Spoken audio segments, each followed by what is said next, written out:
Que a graça e a paz de Cristo esteja com você e com sua família.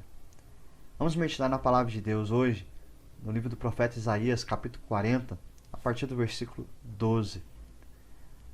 Mas antes vamos orar e pedir a iluminação do nosso Deus para que possamos ter compreensão e possamos aplicar verdadeiramente essa palavra em nossas vidas.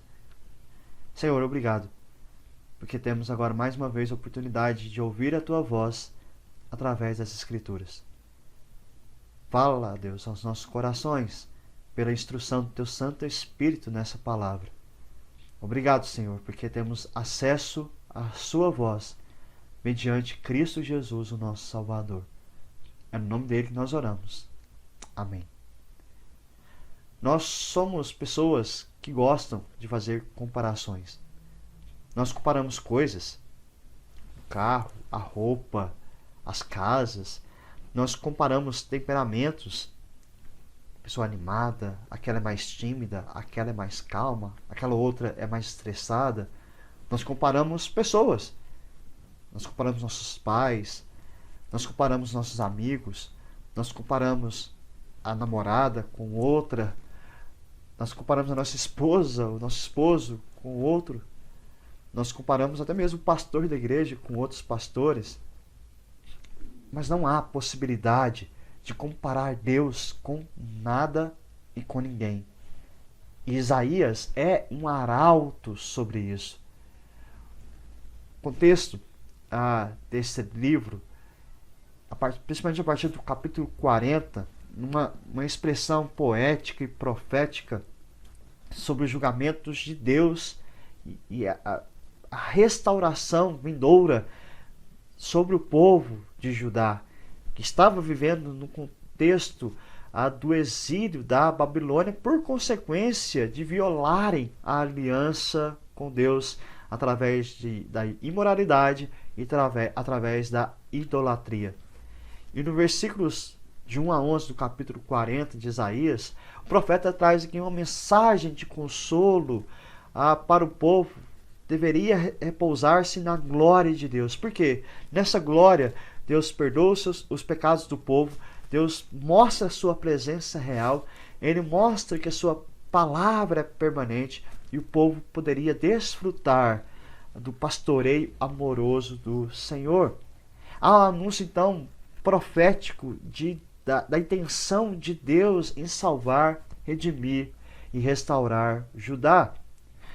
Mas poderia pairar alguma dúvida a respeito dessa mensagem, pois poderiam tentar comparar Deus e suas ações com os outros deuses dos outros povos, ou comparar Deus com as nações, ou comparar Deus com os reis e governantes. Eis a razão, então, de Isaías apresentar uma mensagem cheia de questionamentos e discussões persistentes, no aspecto de que com quem compararemos Deus? Com quem iremos comparar o Senhor e as suas obras?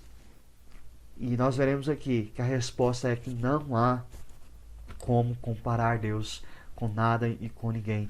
Por isso, o povo poderia confiar no Senhor. Não existe ninguém como o Senhor, nem no cosmos, nem na história. Ele é totalmente incomparável. E aqui eu quero compartilhar com vocês alguns atributos que são destacados de Deus aqui, que mostram justamente isso. Ele é incomparável. Não há como comparar o Senhor. Primeiro, não há como comparar o Senhor em sua sabedoria. Aqui vai ter o início de uma série de perguntas retóricas. E todas essas perguntas têm, obviamente, apenas uma resposta. Deus. Primeiro, Deus é sábio em sua criação, versículo 12. Quem na concha de sua mão mediu as águas e tomou a medida dos céus a palmos? Quem recolheu na terça parte de uma efa o pó da terra e pesou os montes em romana e os outeiros em balança de precisão? Isaías aqui usa linguagem a respeito da técnica de medições, né? Todas aqui referentes à obra de Deus na criação. água, céu, terra, montanhas, colinas. É possível medir isso? Em algum aspecto, sim. Por exemplo, você sabe quantos litros de água existem no mundo? De acordo com cálculos feitos, são aproximadamente 1,260 quintilhões de litros de água. Sabe qual é o tamanho do céu? Para você ter uma ideia, nós só podemos ver estrelas e galáxias que estejam no máximo a uma distância de 10 ou 15 bilhões de anos-luz da Terra.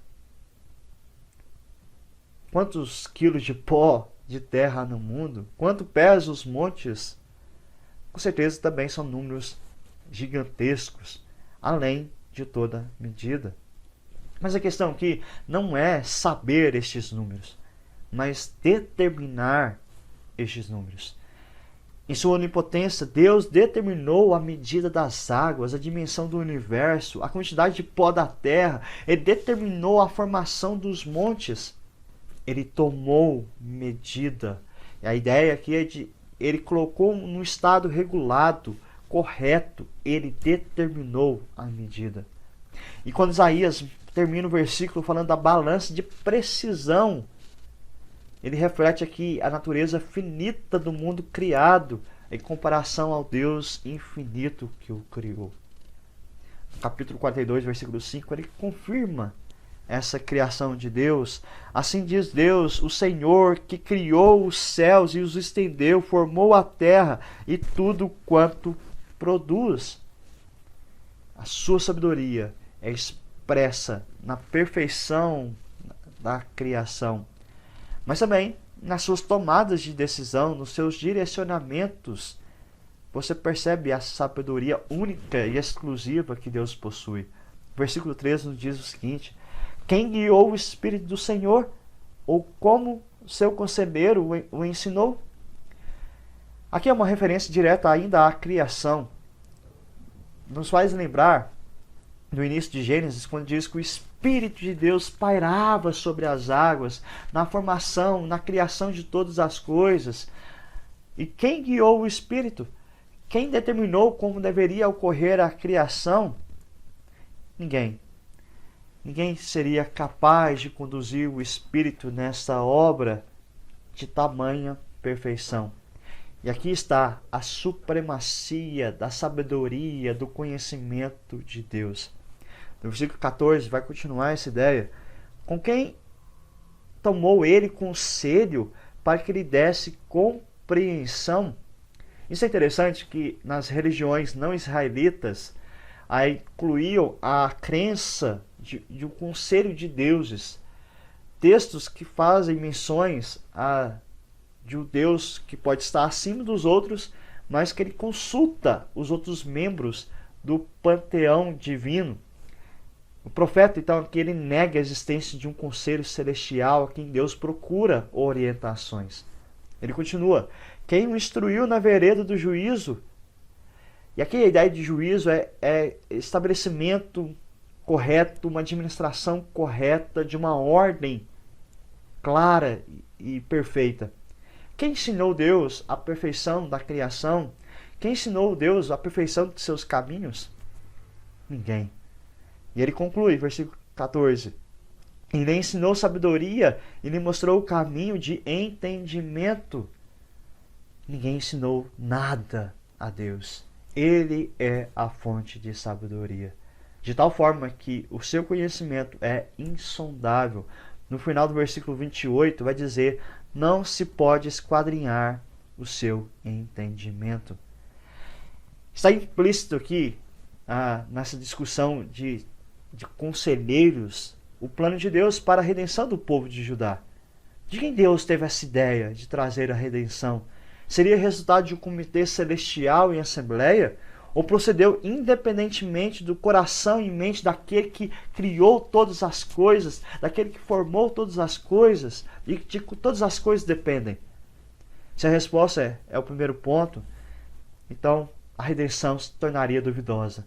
Mas se procedeu da última questão, nada em toda a terra pode impedir a sua obra. Daí Isaías prepara seus leitores para seus últimos comentários sobre a redenção, que vai seguir adiante. É o que Paulo também refletiu a respeito da obra da redenção. Ele vai finalizar os seus argumentos em Romanos, no capítulo 11, versículo 34, dizendo: pois quem conheceu a mente do Senhor? Quem foi o seu conselheiro? Paulo chega à mesma conclusão. A sabedoria de Deus é incomparável, tanto na criação, quanto no seu plano de redenção. Por isso o povo poderia confiar nele. O segundo atributo de Deus que é incomparável é a sua independência. Deus é independente.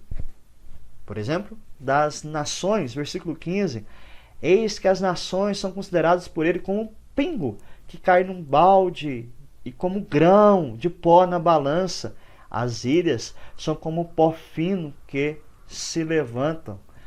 Essa imagem deveria ser muito reconfortante para Israel, pois eles estavam sob o domínio de uma potência estrangeira, no caso a Babilônia. E a apresentação de Deus aqui como sábio criador serviu para estabelecer como Deus de todo o universo, inclusive sobre as nações. E isso aqui ia contra a antiga convicção de que quando uma nação era derrotada por outra, o Deus dessa nação também era derrotado. Então aqui fica claro que o Deus de Israel não fora derrotado, porque ele não dependia das outras nações. Essa ideia continua no versículo 17. Todas as nações são perante ele como coisa que não é nada. Ele as considera menos do que nada, como um vácuo. Aqui, de novo, nos remonta à ideia do início da criação. Lá era dito que a terra era sem forma e vazia. Para o Senhor é a mesma coisa. O Senhor, antes da criação, é o mesmo depois da criação. Assim como o Senhor era soberano antes de criar as nações, ele continua soberano, mesmo com o poderio das nações. Isaías assevera então que, além de Deus, as nações não têm subsistência. Significa dizer que Deus pertence a outra ordem de existência totalmente diferente da ordem das nações humanas. Ele não é meramente maior do que elas, como os deuses dessas nações eram considerados apenas superiores. Ao contrário aqui, as nações não estão nem no mesmo plano de existência de Deus. Significa então dizer de forma simples, em comparação com o Senhor, no sentido da sua presença, a Síria e seus deuses, a Babilônia e seus deuses, a Pérsia e seus deuses, Canaã e seus deuses, se convertem em pura nulidade. São como um vácuo, menos do que nada. Tudo se torna sem valor diante do Senhor. Isaías 41, versículo 29 nos diz assim: eis que todos são nada, as suas obras são coisa nenhuma, as suas imagens de fundição, vento e vácuo. Mas Deus também é superior ou independente aos sacrifícios que poderiam ser ofertados a ele. Versículo 16: nem todo o Líbano basta para queimar, nem os seus animais para um holocausto. Aqui parece que é um parêntese nessa ideia das nações, mas aqui ainda continua mostrando a ideia de que Deus é independente da sua criação. Ele não depende da adoração ou dos sacrifícios mais perfeitos que o homem pode oferecer para continuar sendo Deus. O que era diferente para as outras nações que deveriam prestar holocausto, sacrifício aos seus deuses, para que eles se mantivessem com grande poder. E aqui ele vai mostrar a grandeza do Líbano, que tinha os seus cumes revestidos de neve, coroados de aromáticos cedros, os seus olivais, as suas vinhas que produziam deliciosos vinhos, as suas fontes de água cristalina, os seus ribeiros de água fresca, a fertilidade dos vales. Tudo isso combina para formar o que na Bíblia é descrito como a glória do Líbano. O melhor dessa terra poderia até ser encontrado naquela região, principalmente os elementos para oferecer holocaustos, sacrifícios a Deus. Aqueles que realmente queriam fazer um altar no sacrifício digno de Deus não encontrariam árvores ou animais suficientes mesmo nesta região. Por quê? O Salmo 50, versículos 10 e 12 nos diz: pois são meus todos os animais do bosque e o gado aos milhares sobre as montanhas. Conheço todas as aves dos montes e são meus todos os animais que vivem no campo. Se eu tivesse fome, não teria necessidade de dizê-lo a você, pois meu é o mundo e a sua plenitude. Então, o Senhor deixa muito claro que Ele não depende da sua criação. Ele não depende para que alguém o sustente. Ele não depende dos povos. Não existe maneira em que a terra possa fornecer a Deus um tipo de culto que realmente Ele mereça. Se Ele deve ser apaziguado em relação aos pecados da terra, Ele mesmo deveria providenciar os meios, como Ele o fez em Cristo Jesus. Nós veremos isso adiante. Terceiro atributo que eu quero colocar aqui, que é de Deus, que é incomparável, é a sua estabilidade. Primeiro, diante dos ídolos. Versículo 18. Com quem comparareis a Deus? Ou que coisa semelhante confrontareis com Ele? Se é verdade que Deus é absolutamente único em sua criação e na manutenção do mundo, se é verdadeiro que as nações da raça humana simplesmente desaparecem em comparação a Ele, como é possível representar este Deus? Mas mesmo assim, os homens tentam. Versículo 19. O artífice funde a imagem, e o ourives a cobre de ouro e cadeias de prata forja para ela. O sacerdote idólatra escolhe madeira que não se corrompe e busca um artífice perito para sentar uma imagem esculpida que não oscile. O profeta começa a zombar aqui, por um lado, dos artesãos por criar imagens surdas, mudas, que não servem para ninguém. Por outro, isso é contrastado pela singularidade de Deus, suas grandes obras ao longo da história e suas magníficas criações. Seus trabalhos aqui, desses artesãos sendo humanos, não podem reproduzir o poder de Deus. A grande maioria desses ídolos produzidos, eles mediam entre 10 a 30 centímetros de altura. Eram feitos de madeira e alguns eram revestidos com prata ou ouro, como é descrito aqui. O profeta, então, ele inverte uma ordem natural do ofício de fabricação. Ele começa pelos retoques finais, o revestimento pelo ourives, de prata e ouro, versículo 19. E então ele passa a descrever o início do processo, que é a escolha cuidadosa da madeira pelo marceneiro aqui no versículo 20.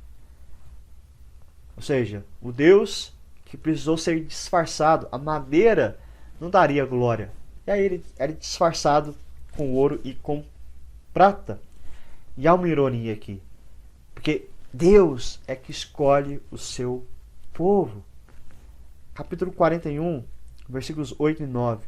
Mas tu, ó Israel, servo meu, tu, Jacó, a quem elegi, descendente de Abraão, meu amigo, tu, a quem tomei das extremidades da terra e chamei dos seus cantos mais remotos, e a quem disse, tu és meu servo, eu te escolhi e não te rejeitei.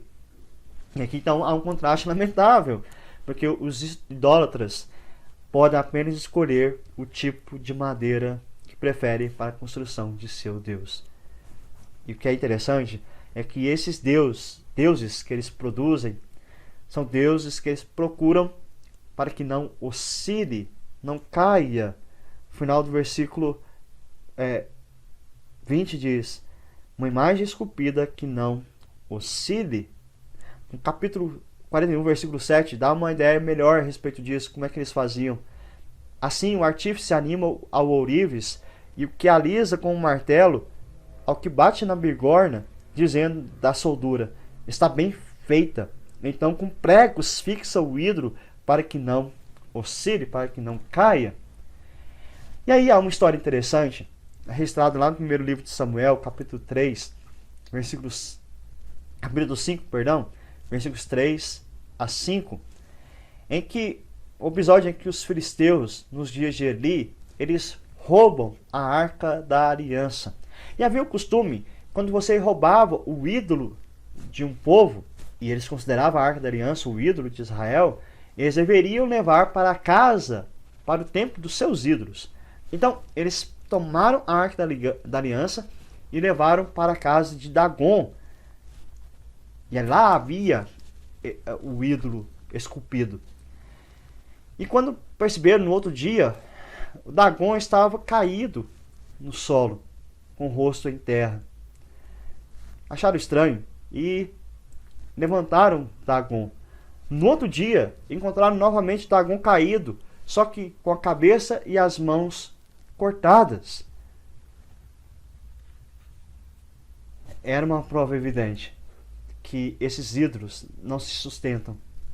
Mas o Senhor, o Deus de Israel, o nosso Deus, ele permanece, ele tem total estabilidade.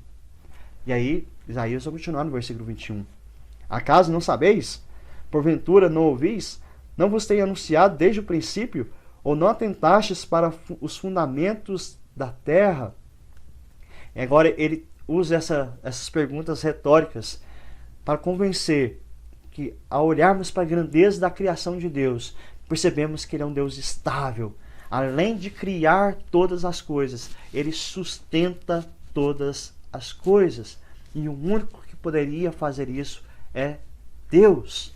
Ele é o único criador e sustentador permanente que pode existir. Por isso que o Salmo 19, versículo 1 vai dizer: os céus proclamam a glória de Deus, e o firmamento anuncia as obras das suas mãos. É a reflexão que Paulo vai fazer no capítulo 1 de Romanos, porque os atributos invisíveis de Deus, isto é, o seu eterno poder e a sua divindade, claramente se reconhecem desde a criação do mundo, sendo percebidos por meio das coisas que Deus fez. Mas Deus também é estável diante dos governantes. Versículo 22. Ele é o que está assentado sobre a redondeza da terra, cujos moradores são como gafanhotos. É ele quem estende os céus como a cortina e os desenrola como a tenda para neles habitar. Deus é descrito aqui como um monarca, como um rei que se assenta no horizonte do mundo, como aquele que é transcendente, aquele que se assenta acima da criação, aquele que está entronizado acima do mundo, porque ele não faz parte do mundo. Lembra? Ele não depende do mundo. Versículo 23. É ele quem reduz a nada os príncipes e torna em nulidade os juízes da terra. Deus tem o controle como supremo governante sobre todos os monarcas terrestres.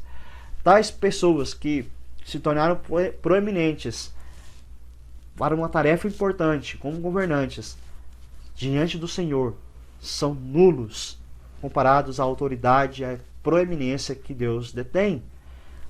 Qualquer que seja a potência que esses homens possam ter, derivam-se do poder de Deus. Até porque eles não permanecem para sempre no poder. Seja o governante que for, uma hora ele deixa o poder. Versículo 24. Mal foram plantados e semeados, mal se arraigou a terra e o seu tronco já se secam, quando o sopro passa por eles e uma tempestade os leva como palha. Não se sustentam. Pelo sopro do Senhor, pelo poder do Senhor, eles se vão. No versículo 7 diz isso: seca-se a erva e caem as flores, soprando nelas o hálito do Senhor. Na verdade, o povo é erva. Seca-se a erva e cai a sua flor. mas o Senhor permanece para sempre, eternamente Ele permanece. Daniel, capítulo 4, versículo 3, há esse registro. Como são grandes os seus sinais e como são poderosas as suas maravilhas. O seu reino é um reino eterno e o seu domínio se estende de geração em geração. Quarto, por fim, outro atributo de Deus que é incomparável é a sua força. Deus é incomparável em sua força, também demonstrado na própria criação. Versículo 25. A quem, pois, me comparareis, para que eu lhes seja igual, diz o Santo. Levantai ao alto os olhos e vede quem criou essas coisas, aquele que faz sair o seu exército de estrelas, todas bem contadas, as quais ele chama pelo nome, por ser ele grande em força e forte em poder. Nenhuma só vem a faltar. Aqui há uma alusão à representação visível dos deuses, porque tanto a religião babilônica como a cananita cultuavam o exército dos céus, as estrelas como símbolo de glória e de força. Aqui o argumento profeta é que, longe de serem divindades dignas de serem cultuadas, as estrelas nem mesmo são autoexistentes. São criaturas que vêm e vão ao mandato de Deus. Então, que acaba sendo um hino de louvor ao poder do Deus de Israel, que governa as legiões celestes e é descrito aqui como comandante militar que verifica a formação de seus soldados estrelares. Lá em Gênesis capítulo 15, quando Deus chama Abraão, ele pede para Abraão olhar para o céu e contar as estrelas, se você pode contá-las. E é desnecessário dizer que é o feito que ninguém pode realizar. Mas Deus não só conta cada estrela, mas também dá nome a cada uma delas. Essa é uma prova da singularidade incomparável do poder de Deus. Como havia um provérbio aramaico que dizia o seguinte: as estrelas no céu são tão numerosas que ninguém sabe os seus nomes. Mas Deus sabe. E no mundo antigo, saber o nome de alguma coisa que quase ninguém sabia o nome, era conhecer a sua essência e deter poder sobre elas. E por causa então do seu grande e vasto poder, nenhuma estrela é deixada fora do censo aqui de Deus. Mas Deus não é forte só sobre a criação, sobre o universo, sobre as estrelas. Ele é também forte sobre a coroa da criação, que somos nós. Versículo 27. Porque, pois, dizes ao Jacó e falas, ó Israel, o meu caminho está encoberto ao Senhor e o meu direito passa despercebido ao meu Deus? Será que este Deus tão grande não se importaria com o povo? Esse era o questionamento deles. Será que o Senhor nos desamparou? Será que você esqueceu de nós? A situação que eles viviam, dá para entender isso. Cansaço, sofrimento. Eles se sentiram abandonados por Deus e sentiram que não havia mais esperança de salvação. Mas a referência aqui, quando diz Jacó, Israel, não era qualquer povo. Era o povo da aliança, o povo de possessão especial de Deus. Seria possível Deus esquecê-los? Ele mesmo diz que pode uma mulher se esquecer do filho que ainda mama, de maneira que não se compadeça do filho do seu ventre, mas ainda que ela viesse a se esquecer dele. Eu, porém, não me esquecerei de você. Eis que gravei você nas palmas das minhas mãos. As suas muralhas estão continuamente diante de mim. Então, nessa sessão aqui, o profeta aborda a desilusão e a insegurança das pessoas, oferecendo este consolo na força de Deus. Ele vai descrever o grande poder de Deus e diz que aqueles que acreditam em Deus, acreditam nessa força, terão as suas forças revigoradas. Versículo 28. Não sabes quando ouvistes que o eterno Deus, o Senhor, o Criador dos fins da terra, nem se cansa, nem se fadiga. Não se pode esquadrinhar o seu entendimento. A resposta aqui, então, do profeta às queixas do povo, ele descreve o poder sem paralelo de Deus. Uma existência eterna, acima do cosmos, da criação.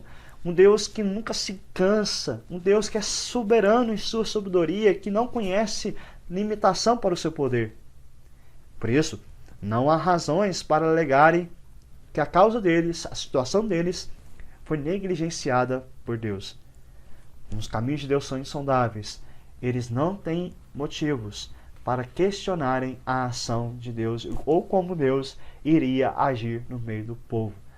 O conhecimento de Deus, dos propósitos, dos planos dele para o bem-estar do povo de Israel, significa que o conhecimento divino irá se mover em uma ação salvadora. É o que Jeremias vai dizer no capítulo 29, versículo 11. Eu é que sei que pensamentos tenho a respeito de vocês, diz o Senhor. São pensamentos de paz e não de mal, para dar-lhes um futuro e uma esperança. E no versículo 29, nós vemos ainda mais esse poder de Deus sendo manifestado. Faz forte ao cansado e multiplica as forças aos que não têm nenhum vigor.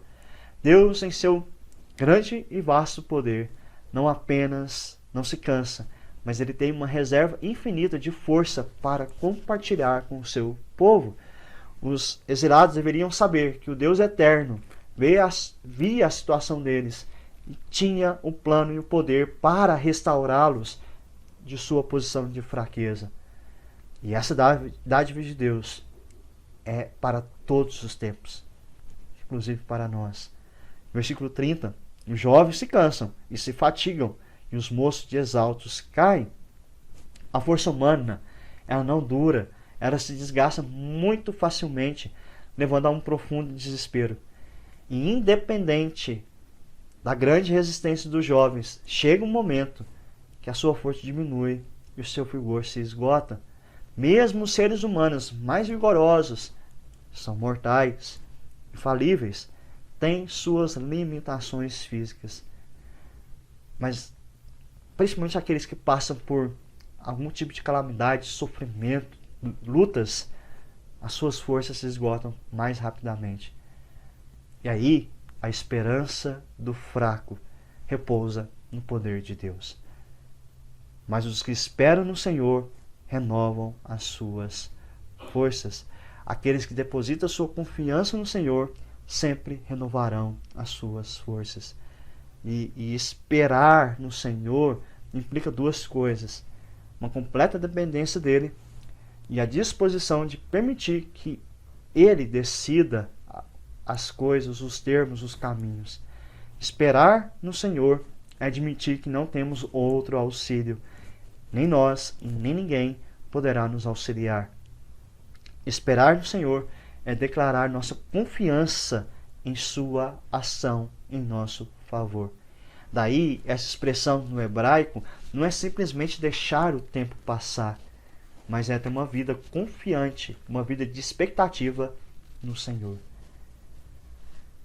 Mas os que esperam no Senhor renovam suas forças, sobem com asas como águias. Aqui é preservado um eco de uma crença popular, semelhante à fábula da fênix, que ressurge das cinzas. A águia, segundo a crença, periodicamente ela regride as suas asas e é rejuvenescida. A cada 10 anos, a águia sobrevoa o céu e se aproxima o máximo que pode do sol e queima essas asas, e ela mergulha novamente no mar, tirando aquelas asas, aquelas penas que estão desgastadas e cansadas, e ela ressurge revigorada com novo vigor.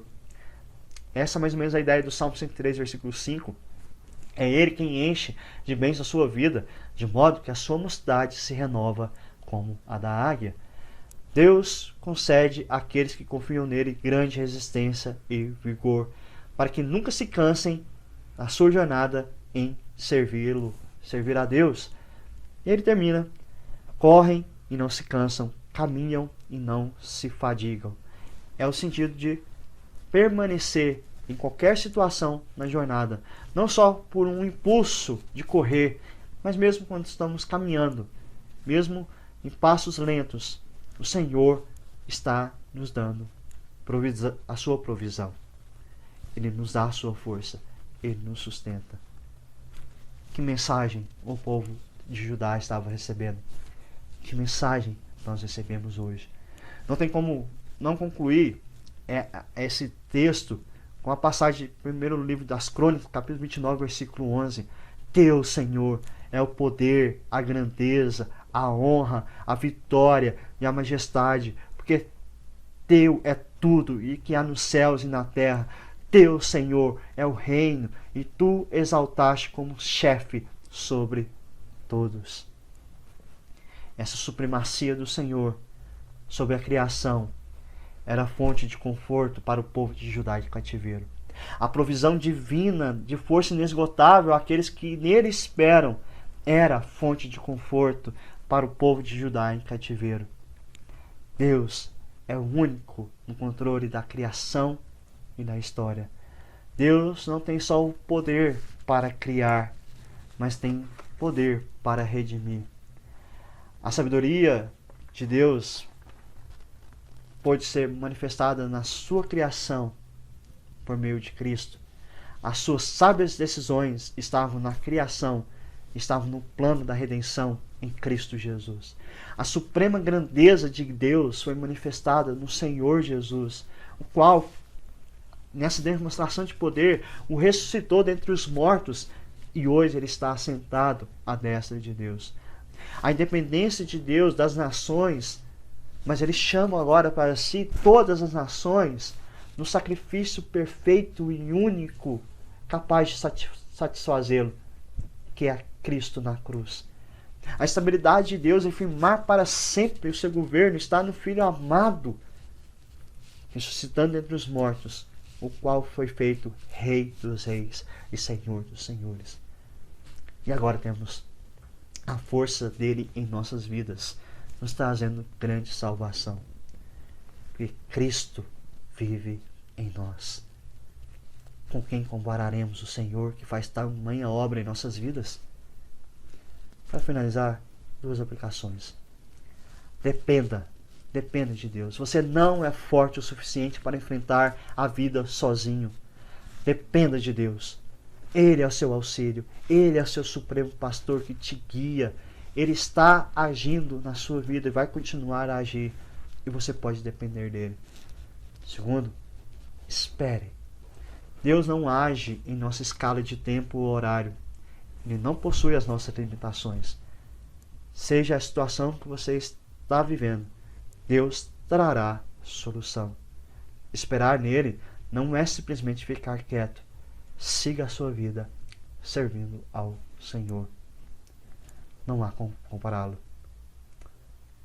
Glória somente a Deus.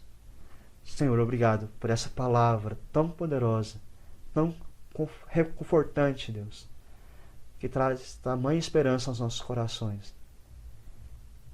Que ela se aplique, Deus, na vida de cada servo e serva do Senhor. Não agora, mas por toda a nossa jornada aqui na terra também, Deus. Esse é o desejo do nosso coração. E que a graça do Senhor Jesus, o amor de Deus, o nosso Pai, o consolo do Espírito Santo esteja sobre você e a sua família, não somente hoje, mas para todos sempre. Amém, amém e amém. Deus abençoe. Até mais. Fiquem na paz.